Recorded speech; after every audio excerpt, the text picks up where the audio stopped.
स्वागत है आप सभी का बायोलॉजी बूस्टर में। और बच्चों, आज का जो वीडियो है ये 10th क्लास स्टूडेंट्स के लिए है। 10th class student 10th class NCERT जो है उसमें चैप्टर नंबर 6 है लाइफ प्रोसेसेस। ठीक है, तो लाइफ प्रोसेसेस की हम बात कर रहे थे। ये वीडियो 10th क्लास स्टूडेंट्स के लिए है। इसके अलावा ये वीडियो जो यूपीएससी की प्रिपरेशन कर रहे हैं बच्चे उनके लिए भी है, क्योंकि उनको 6 to 12 की एनसीईआरटी पढ़नी पड़ती है पूरी, तो उनके लिए हेल्पफुल होगा ये। इसके अलावा जिन बच्चों के बेसिक्स वीक हैं साइंस के या बायो के, उनके लिए भी ये वीडियो है। ठीक है, तो लाइफ प्रोसेसेस जो वीडियो है उसमें ऑलरेडी 3 वीडियो मैंने अपलोड कर दिए हैं, डिटेल में मैंने पढ़ाया था सारा।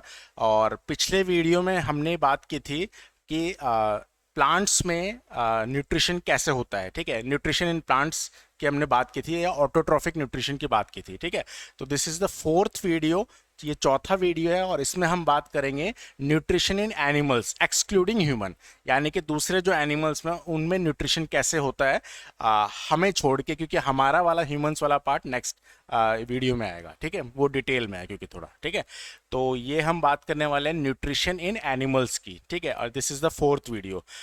Before starting this video, if you have not downloaded the Biology Booster app, go to the About section and download it right now। ठीक है, अगर आपने Biology Booster ऐप डाउनलोड नहीं किया है तो चैनल के About सेक्शन में जाके उसे डाउनलोड कर लें, या वीडियो के डिस्क्रिप्शन में भी लिंक है, वहां से भी आप डाउनलोड कर सकते हैं। गूगल प्ले स्टोर पे जाके आपको बायोलॉजी बूस्टर लिखना है, हार्ट का सिंबल आपको दिखेगा, उसको आपको डाउनलोड करना है, जिससे आपको वहां पे ऐप पे डिफरेंट कोर्सेज, नोट्स और जो टेस्ट सीरीज है वो मिल पाए। ठीक है, अफोर्डेबल प्राइस पे। चलिए, तो अब शुरू करते हैं इस वीडियो को। तो इस वीडियो में बात करेंगे किसकी? न्यूट्रिशन इन, हाँ, तो इसमें हम बात करेंगे न्यूट्रिशन इन एनिमल्स। ठीक है, एनिमल्स में न्यूट्रिशन जो है वो कैसे होता है, न्यूट्रिशन क्या होता है, क्या फूड के कंपोनेंट होते हैं, क्या प्लांट्स में न्यूट्रिशन कैसे होता है, फोटोसिंथेसिस क्या होता है, ये सारी बातें मैं आपको बता चुका हूँ। अगर कोई ये वीडियो पहली बार देख रहा है तो प्लेलिस्ट में जाके दूसरे वीडियो देखिए, तभी आपको समझ में आ पाएगा, या ऐप डाउनलोड करके उस पर्टिकुलर कोर्स को आपको परचेज कीजिए, तब आपको समझ में आ पाएगा। ठीक है, देखो, न्यूट्रिशन इन एनिमल्स की अगर हम बात करें तो एनिमल हमें सभी को पता है हिट्रोट्रॉफिक है। कैसे हैं एनिमल? हिट्रोट्रॉफिक। तो ये बात मैं लिख देता हूं, they are heterotrophic in nature. ठीक है, हाँ, they are heterotrophic, they are heterotrophic in nature. ठीक है, यानी ये heterotrophic mode of nutrition show करेंगे। हिट्रोट्रॉफिक मोड ऑफ न्यूट्रिशन जो होता है उसे कहते हैं परपोषी। ये कैसे होते हैं? परपोषी होते हैं। प्लांट कैसे थे? स्वयं पोषी थे, अपना खाना खुद बना रहे थे। एनिमल्स अपना खाना खुद नहीं बनाते, वो किसी और पे डिपेंडेंट रहते हैं। लेकिन फिर भी एनिमल्स के कई सारे टाइप्स हैं अकॉर्डिंग टू न्यूट्रिशन। न्यूट्रिशन के हिसाब से एनिमल्स के कई सारे टाइप हैं, तो वो टाइप क्या है मैं आपको बताता हूं। देखिए, एनिमल्स टाइप, ये टाइप किसके हिसाब से बता रहा हूं बच्चों? मैं न्यूट्रिशन के हिसाब से। ठीक है, जो न्यूट्रिशन लेने का तरीका होता है ना एनिमल्स का, उसके हिसाब से एनिमल्स के कुछ क्या है, टाइप्स हैं। ठीक है, देखो, सबसे पहला टाइप जो है एनिमल का वो क्या है आपका? सबसे पहला जो एनिमल्स का टाइप है, या एनिमल ना लिख के मैं इसको ऑर्गेनिज्म लिखूं तो ज्यादा बढ़िया होगा। ठीक है,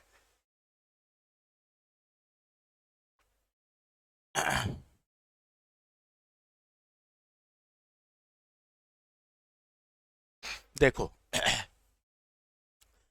न्यूट्रिशन इन एनिमल और न्यूट्रिशन इन ऑर्गेनिज्म भी आप कह सकते हैं, और न्यूट्रिशन इन ऑर्गेनिज्म। ठीक है, एक्सक्लूडिंग प्लांट्स, प्लांट्स की बात नहीं कर रहे हैं, कुछ बैक्टीरिया जो ऑटोट्रॉफिक होता है उनकी बात नहीं कर रहे हैं। ठीक है, तो एनिमल्स में न्यूट्रिशन कैसे होता है? हिट्रोट्रॉफिक मोड ऑफ न्यूट्रिशन वो शो करते हैं। ठीक है, तो ये हिट्रोट्रॉफिक मोड ऑफ न्यूट्रिशन के ही टाइप हैं। ठीक है, तो organism type, organism type according to heterotrophic nutrition, heterotrophic nutrition. Heterotrophic nutrition के हिसाब से उनके टाइप क्या हैं देखिए। ऑर्गेनिज्म के टाइप हेट्रोट्रॉफिक न्यूट्रिशन के हिसाब से सबसे पहला टाइप आता है इसमें, सबसे पहला टाइप आता है इसमें हार्बीवोर, या सबसे पहला टाइप आता है एनिमल्स का। सबसे पहला टाइप इसमें किसका आता है बच्चों? एनिमल्स का। एनिमल्स, अब आप बैक्टीरिया को एनिमल्स नहीं बोल सकते, ठीक है। फर्स्ट टाइप आता है एनिमल का, ठीक है। अब एनिमल में भी कई सारे फर्दर टाइप होते हैं, ठीक है। एनिमल में भी कई सारे टाइप होते हैं। सबसे पहले कुछ होंगे कार्निवोर, ठीक है। कुछ होंगे हर्बीवोर, कुछ होंगे ओमनीवोर, ठीक है। सही है ये बात? अच्छा, इसके अलावा ऑर्गेनिज्म जो heterotrophic mode of nutrition show करते हैं वो हो सकते हैं क्या? डिकम्पोजर्स, डिकम्पोजर्स, ठीक है। सेकंड टाइप ये है। तीसरा जो टाइप है इसमें, जो ऑर्गेनिज्म हिट्रोट्रॉफिक न्यूट्रिशन शो करते हैं, उसका तीसरा टाइप क्या हो सकता है? एनिमल हो सकते हैं, डिकम्पोजर्स होते हैं, या सैप्रोफाइट, सॉरी सैप्रोफाइट इसी में आएगा, तो पैरासाइट। तीसरा क्या होगा? पैरासाइट। पैरासाइट एक मूवी भी है जिसको ऑस्कर मिला था, पैरासाइट, और एक बहुत छोटे से देश की मूवी है वो, शायद नॉर्थ कोरिया या south Korea, I don't know exact name of that country, but उनको ऑस्कर मिला था। और हमारे इंडिया वाले एक्टर कहते हैं कि ऑस्कर जो है मतलब उनको ही मिलता है, ऐसा हमें नहीं मिलता है। अरे आप वैसे मूवी तो बनाओ तब आपको मिलेगा, ठीक है। हाँ, अभी खैर मिला है ऑस्कर, ट्रिपल आर के गाने को, नाटू नाटू को, और एक एलिफेंट विस्पर को मिला था, तो बहुत अच्छी बात है, हम सभी इंडियंस के लिए सम्मान की बात है, ठीक है। चलिए, तो ऑर्गेनिज्म का जो टाइप है, तीन टाइप है, एनिमल, डिकम्पोजर्स, पैरासाइट। इनमें फर्क क्या है, ठीक है। सबसे पहले एनिमल्स की बात करें, कार्निवोर यानी कि मांसाहारी, जो मांस खाते हों, ठीक है, जैसे कि टाइगर, ठीक है, जैसे कि फॉक्स, ठीक है, ये सब क्या खाते हैं? मांस खाते हैं, ठीक है। तो ये मांस खाते हैं, स्नेक भी आ सकता है इसमें, ठीक है। कार्निवोरस एनिमल्स हैं ये सारे। हर्बीवोर्स क्या होते हैं आपको पता है? जो बेचारे मांस नहीं खाते, पेड़ वगैरह खाते हैं, लेकिन हिट्रोट्रॉफिक ही है वो भी, क्योंकि दूसरे को ही खा रहे हैं, खुद तो अपना खाना बना नहीं रहे। तो इसमें क्या आएगा आपके? जैसे कि डियर, इसके अलावा आपका क्या आ सकता है इसमें? काव। ये सब क्या है? हर्बीवोर्स हैं, जो किसी और पे डिपेंडेंट है, प्लांट्स पे ही डिपेंडेंट है लेकिन किसी और पे डिपेंडेंट है, ठीक है। अच्छा, इसके बाद ओमनीवोर जो होते हैं, ठीक है, ओमनीवोर। ओमनीवोर मतलब जो मांस भी खाते हों, और जो मतलब आपका जो प्लांट है वैसी चीज़ें भी खाते हो, मतलब नॉन वेज वेज दोनों खाते हो, ठीक है। तो इसका टाइप आपको पता ही है, जैसे कि डॉग हो गया एक तो, ठीक है। मैन, हम भी इसी में आते हैं, हम मांस भी खा लेते हैं, कई लोग मांस खाते हैं, और कई लोग जो है सिंपल शाकाहारी खाना खाते हैं।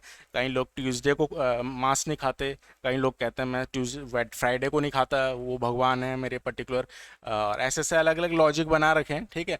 कई लोग सावन में नहीं खाते, बाकी पूरे साल खाते हैं, ठीक है। तो अलग अलग लॉजिक हैं सबके, लेकिन दो टाइप के मैन हैं, मतलब कुछ मांस खाते हैं, कुछ नहीं खाते। डॉग भी ऐसे ही होते हैं, मांस भी खा लेते हैं और दूसरी चीज़ें भी खा लेते हैं, ठीक है। ये समझ में आ गया? ये बच्चों वाली बात है, बिल्कुल सिंपल है, ठीक है। डिकम्पोजर्स की बात करते हैं, आप अब काम की बात स्टार्ट होती है। डिकम्पोजर्स क्या होते हैं?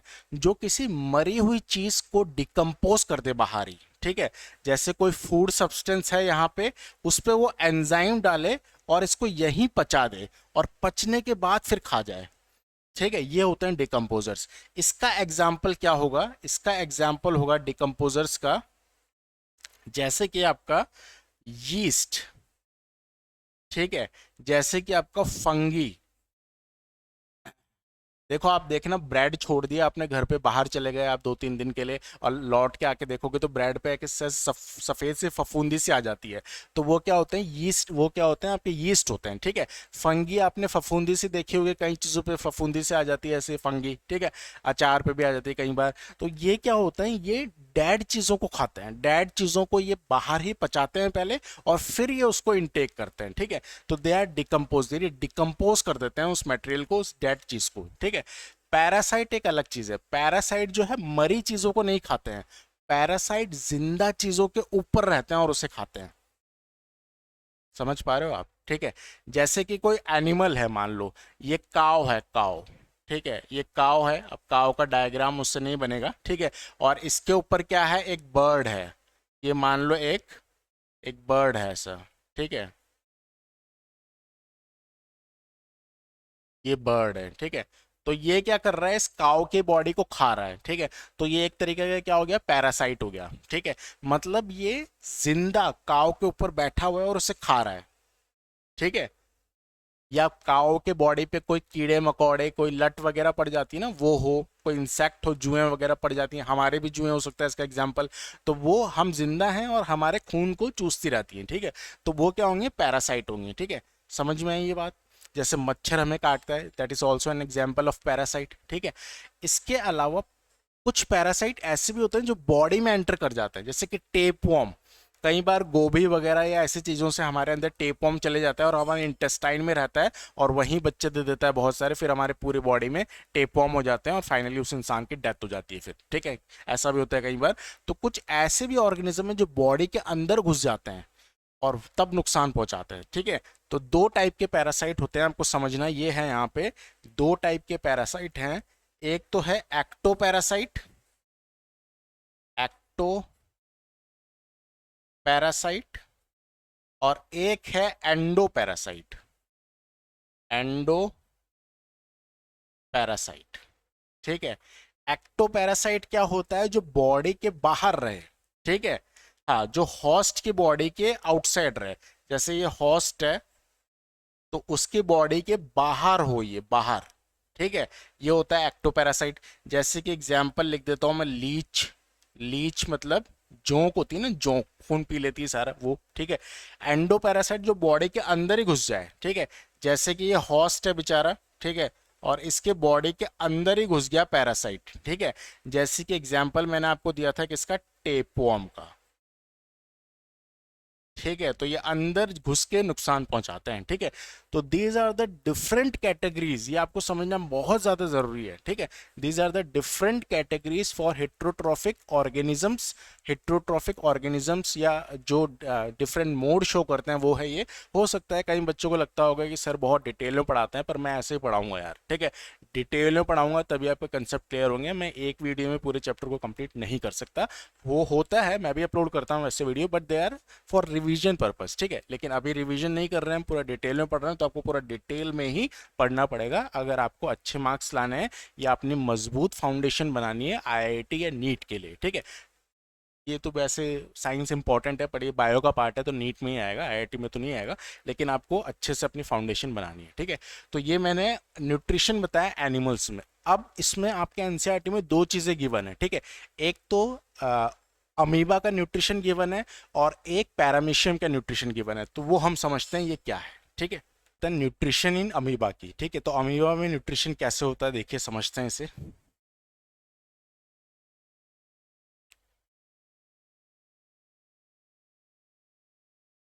न्यूट्रिशन दो चीजों का दिया हुआ है। सबसे पहला किसका दिया हुआ है, अमीबा का,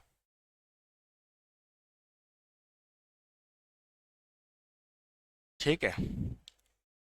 तो बच्चों ये अमीबा है, ये क्या है, अमीबा है। Amoeba is a single cellular organism, पता है ना आपको अमीबा कैसा होता है, सिंगल सेलुलर ऑर्गेनिज्म होता है, बट यूकैरियोटिक होता है, ठीक है। इसमें फर्क पता होना चाहिए आपको। यूकैरियोटिक क्या होता है, जिनके पास वेल डिफाइंड न्यूक्लियस होता है। प्रोकैरियोटिक क्या होते हैं, जिनके पास वेल डिफाइंड न्यूक्लियस नहीं होता है। तो ये अमीबा है तो सिंगल सेलुलर ही बेचारा, लेकिन इसके पास न्यूक्लियस है, तो आप इसको प्रोकैरियोटिक नहीं बोल सकते, बैक्टीरिया और प्रोकैरियोटिक, ठीक है। तो ये कैसे होते हैं, यूकैरियोटिक होते हैं, इनके पास न्यूक्लियस होता है, ठीक है। ये एक अमीबा है। ये अमीबा का क्या है, न्यूक्लियस है।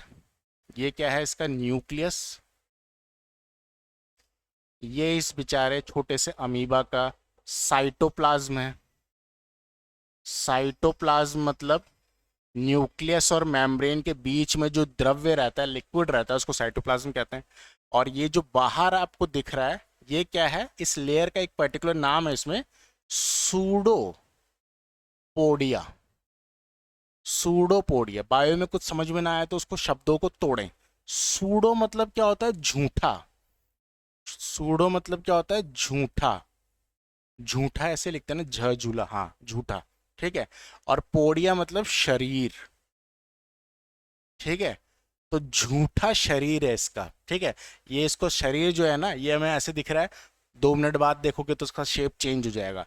ये अपने बाहर वाले स्ट्रक्चर को चेंज करता रहता है, ठीक है। तो इसीलिए इसको सूडोपोडिया कहते हैं। तो इसमें आपको 3 ही बातें याद रखनी है। अमीबा क्या है, एक तो यूकैरियोटिक है, इसके पास ये न्यूक्लियस है, साइटोप्लाज्म है, और इसका क्या है, सूडोपोडिया है। समझ में आई ये बात, ठीक है। अब बेचारा ये खाना तो खाएगा, ठीक है, इसको भी खाना खाना है, तभी रेस्पिरेशन होगा, तभी एनर्जी बनेगी इसको जीवित रखने के लिए, और इसको वेस्ट भी निकालना पड़ेगा बाहर। पर इसके पास कोई ऐसा ऑर्गन तो है नहीं जिससे ये खाना खा सके। माउथ है क्या, माउथ दिख रहा है इसमें आपको, नहीं दिख रहा। इसमें कोई ऐसा किडनी वगैरह भी नहीं है जो वेस्ट को बाहर निकालने में वर्क करते हो, ठीक है। तो ये वेस्ट को बाहर कैसे निकालेगा, ये खाने को कैसे खाएगा, ये समझते हैं, ठीक है।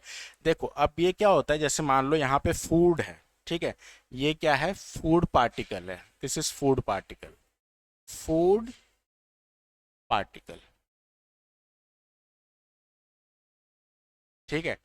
अब ये अमीबा क्या करेगा, जैसे ही फूड पार्टिकल इसके पास जाता है तो ये अपना शेप चेंज कर लेता है ऐसे, ठीक है। इसने अपना शेप क्या कर लिया, चेंज कर लिया, ठीक है। ये इसका न्यूक्लियस है और ये इसका क्या है, साइटोप्लाज्म है। इसने अपना शेप कैसे कर लिया, चेंज कर लिया, ठीक है। अब इसके बाद में क्या होगा आगे, थोड़ा यहाँ बनाता हूँ मैं, यही बना देता हूँ, चलो ठीक है, थोड़ा छोटा बनाऊंगा यहाँ में। अब इसके बाद क्या किया इसने, ये अमीबा था, ठीक है, और ये इसका न्यूक्लियस था, ये साइटोप्लाज्म था इसका, ठीक है। अब इसने क्या किया, इस खाने को पूरा अंदर ले लिया, ये खाना जो है पूरा का पूरा अंदर आ गया अब, ठीक है। अब इस खाने को डाइजेस्ट करेगा, इससे एनर्जी बनाएगा, ग्लाइको ये रेस्पिरेशन करके, ठीक है।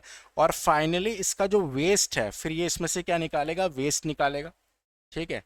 ये ऐसे एरो बनाता हूँ मैं, ठीक है। इसके बाद ये क्या करेगा, वेस्ट बाहर निकालेगा। तो ये इस तरीके से मान लो ये है, ठीक है, और ये इसका न्यूक्लियस है, ये इसका साइटोप्लाज्म है, ठीक है। तो ये इस तरीके से इसने जो वेस्ट बना था, वेस्ट को मैं ग्रीन से बताता हूँ, तो ये वेस्ट इसने क्या कर दिया, बाहर निकाल दिया। तो वेस्ट इसने क्या कर दिया, बाहर निकाल दिया, और इस खाने को इसने क्या कर लिया था, अंदर ले लिया था। किसकी मदद से हुआ ये सब काम, इसमें सूडोपोडिया की मदद से, ठीक है। समझ में आई ये बात। तो सूडोपोडिया जो होता है वो इंपॉर्टेंट होता है अमीबा में, और उसके अनुसार ही खाने का अंदर जाना है, खाने का एग्जिट आउट होता है, ठीक है। इस प्रोसेस को, खाने का अंदर जाना, इस प्रोसेस को बायोलॉजी में कहते हैं एंडोसाइटोसिस। एंडोसाइटोसिस, एंडो मतलब खाना अंदर आ रहा है, ठीक है। यहां पे वेस्ट बाहर निकल रहा है, तो इस प्रोसेस को क्या कहते हैं, एक्सोसाइटोसिस। अरे समझ में आया कि नहीं आया, बताओ, ठीक है। तो ये पूरा क्या था, अमीबा का न्यूट्रिशन था, न्यूट्रिशन, न्यूट्रिशन इन अमीबा, ठीक है। समझ पाए इस बात को आप, ये न्यूट्रिशन ऑफ अमीबा मैंने आपको बताया, ठीक है। क्लियर है ये बात। ये याद रखना भैया, ये होता है यूकैरियोटिक, यूकैरियोटिक ऑर्गेनिज्म है ये, ठीक है। बैक्टीरिया प्रोकैरियोटिक्स होते हैं, ठीक है। अब देखो इसके बाद एक और चीज आपको यहाँ पे समझनी है मेरे प्यारे बच्चों। एक और एग्जाम्पल आपके एनसीईआरटी में दिया हुआ है, बहुत छोटा सा दिया हुआ है, लेकिन उसको मैं एक्सप्लेन जरूर करना चाहूंगा कि कुछ भी आपका छूटे नहीं, ठीक है। तो देखो सेकंड जो आपका एग्जाम्पल दिया हुआ है, वो दिया हुआ है पैरामीशियम का। किसका दिया हुआ है, पैरामीशियम। और पैरामीशियम जो होता है बच्चों, ये भी यूकैरियोटिक होता है। कैसा होता है, यूकैरियोटिक, यानी कि ऑब्वियस सी बात है कि इसमें भी क्या होगा, इसमें भी क्या होगा, न्यूक्लियस होगा, ठीक है। लेकिन इसका स्ट्रक्चर अमीबा की तरह नहीं होता। इसका स्ट्रक्चर कैसा होता है, चप्पल देखिए आपने, चप्पल कई लोगों ने तो खाई भी होगी मम्मी से। तो चप्पल का जो शेप होता है ना, ऐसा ऐसा शेप होता है इसका अमीबा का, ठीक है। ये सॉरी अमीबा नहीं, पैरामीशियम का। ये चप्पल के आकार का इसका शेप होता है, ऐसा होता है पैरामीशियम, ठीक है। और ये इसका क्या है, न्यूक्लियस है, ठीक है। तो इसमें चीजें लिख देता हूं मैं, ये क्या है, इसका फ्लैजिला। फ्लैजिला मतलब बाहर का जो स्ट्रक्चर ऐसे धागे से निकले होते हैं ताकि अपने खाने को पकड़ पाए, ठीक है। ये सारी चीज़ों के लिए, मूवमेंट के लिए भी इंपॉर्टेंट होता है फ्लैजिला, ठीक है। सीलिया भी होते हैं इसमें। और ऐसे सीलिया छोटे छोटे ये भी लगे होते हैं, ठीक है।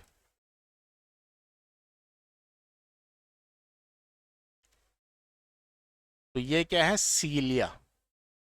छोटे बाल होंगे उसको सीलिया कहेंगे, जो कि मूवमेंट में हेल्प करता है। बड़े बाल होंगे उसको फ्लैजिला कहेंगे, और वो खाने को पकड़ने में मदद करता है, ठीक है। तो फ्लैजिला एक या दो ही होते हैं जनरली, लेकिन सीलिया बहुत सारे छोटे छोटे लगे होते हैं। बीच में क्या है, इसका न्यूक्लियस है, और यहाँ पे क्या है, इसका साइटोप्लाज्म है। ये क्या है, इसका साइटोप्लाज्म। और ये क्या है, इसका न्यूक्लियस, ठीक है। अब ये तो स्ट्रक्चर तो समझ में आ गया। अब बात ये है कि सर खाना कैसे खाएगा ये, तो खाना कैसे खाएगा सुनो, ठीक है। इसके पास क्या होता है ना, ऐसा नहीं है कि कहीं से भी खाना खा लेगा। इसके पास एक पर्टिकुलर पॉइंट होता है, ठीक है। जैसे यहाँ पे मैं बना देता हूँ, इसके पास ऐसे पर्टिकुलर ऐसे पॉइंट होता है, ठीक है। और इस पॉइंट को हम कहते हैं, इस पॉइंट को हम कहते हैं पोर। पोर या ओपनिंग, ठीक है। पर्टिकुलर इसमें पोर या ओपनिंग होती है खाने को खाने के लिए, ठीक है। तो ये खाना कैसे खाएगा, देखो इस तरीके से। मान लो ये फ्लैजिला है,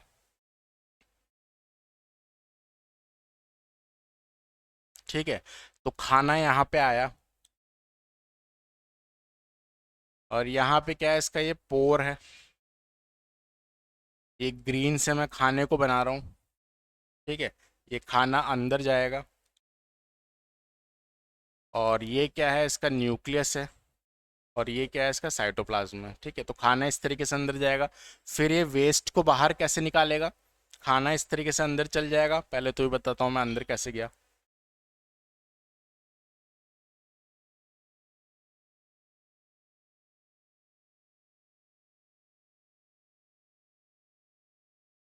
ठीक है, ये खाना आ गया अंदर। खाना कहाँ आ गया बच्चों, अंदर आ गया।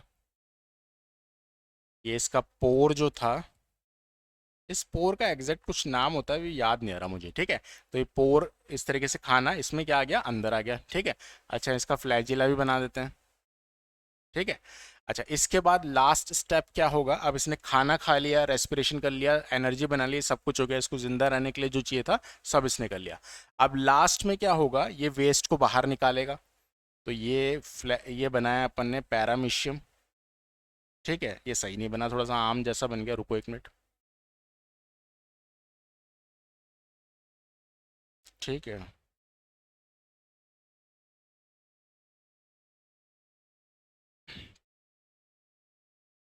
ये है आपका पैरामीशियम, ठीक है। और इसमें ये है न्यूक्लियस। अब ये वेस्ट को बाहर कैसे निकालेगा, ये जो पोर था, ये जो पोर था, इसी से वेस्ट बाहर जाएगा। मान लो ये ग्रीन कलर में क्या बना रहा हूँ, वेस्ट बना रहा हूँ, तो ये वेस्ट इसी से बाहर गया, ठीक है। समझ में आया कि नहीं आया, ये सिंपल है। देखो, आपको क्या करना है, साइंस में ज़्यादा से ज़्यादा डायग्राम बनाना है, स्पेशली बायो में तो ज़्यादा से ज़्यादा डायग्राम बनाने हैं, तभी आपको इसे अच्छे से रिप्रेजेंट कर पाएंगे। डायग्राम बनाओ, उसे एक्सप्लेन करो, पूरे में से पूरे नंबर आएंगे आपके, ठीक है। तो देखो, पैरामीशियम की कहानी क्या थी, ये मैंने बता दिया कि फ्लैजिला होता है, सीलिया होता है, न्यूक्लियस होता है, साइटोप्लाज्म होता है, ये भी यूकैरियोटिक होता है। लेकिन इसमें इसकी तरह पूरे बॉडी से कहीं से भी फूड का इंटेक या एग्जिट आउट नहीं होगा वेस्ट का। इसमें क्या होता है, एक पोर रहता है, और इस पोर से खाना अंदर आता है, और इस पोर से ही इसका वेस्ट बाहर जाएगा, ठीक है। तो ये किसकी स्टोरी थी, पैरामीशियम की, ठीक है। तो यहां पे मैं लिख देता हूं, nutrition, nutrition in paramecium. Paramecium में न्यूट्रिशन इस तरीके से होता है मेरे प्यारे बच्चों, ठीक है। बताओ समझ में आया कि नहीं आया, ठीक है। तो ये इम्पॉर्टेंट है, ठीक है, इसको आपको याद रखना है। इस वीडियो में हमने क्या समझा, इस वीडियो में हमने न्यूट्रिशन इन एनिमल समझा।